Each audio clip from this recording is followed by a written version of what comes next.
Do you believe that the reason he's putting in Cash Patel, the reason he wanted Gates at DOJ, now Pam Bondi, is because he wants his people, but not just his people, protect me from these agencies, don't let them come after me, and go after the people who went after me? Is that what is about to happen?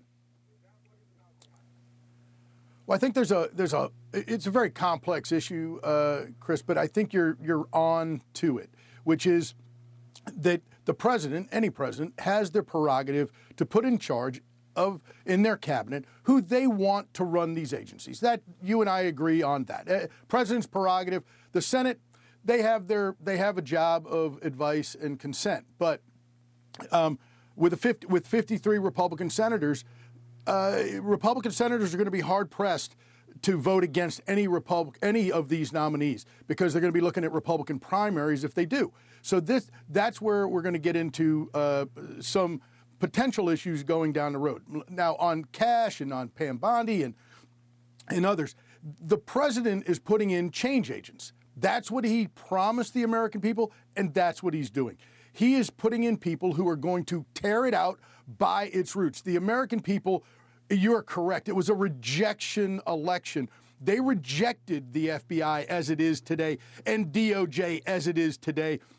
And they rejected Joe Biden and Kamala Harris for the lies that they perpetrated, to your points of covering up his decline, of him not being a one-term president. And of course, I like you, Chris, I'll be honest, it's the old shock, there's gambling going on here. You know, he lied. Of course he lied about protecting his son. Of course he was always going to pardon Hunter Biden. Anybody who didn't think that he was, I think is not paying any attention to our politics today. But Joe Biden lost a lot of credibility, not with Republicans, but with Democrats today. That's really, that's real. But that's part of the certain. hypocrisy. You see these people, Chris, but that's part of the problem. Yeah, but I get it. But when you see members of Congress, members of the Senate, former administration officials saying how disappointed they are, that harms Joe Biden. Yeah. And let me just say, it's an embarrassing end to a disastrous presidency. I don't think pardoning his son is embarrassing. Okay, I really don't. Dave, would you pardon your son? Yeah, of course it is. Well, yes, but it is embarrassing for this reason, Chris. The way, the blanket, and you described it very well in the open, which is it protects him from Burisma from the time Joe Biden sat there as vice president saying that he's going to withhold funds, whether the big guy's getting money, all of these things, and whether if he gives a pardon to his brother, which you and I both expect, and maybe others within the family unit that need them, he's trying to protect not only them but himself. What they're forgetting is, just like with Donald Trump, state attorneys general and state agencies can open investigations. We could see a whole slew of problems. Exactly what happened to Trump. The House and Senate. But I'm just saying, right, Dave, the House and Senate can now call these people, and they can't claim the Fifth Amendment now. I agree. I'm with you. Here's my problem with it.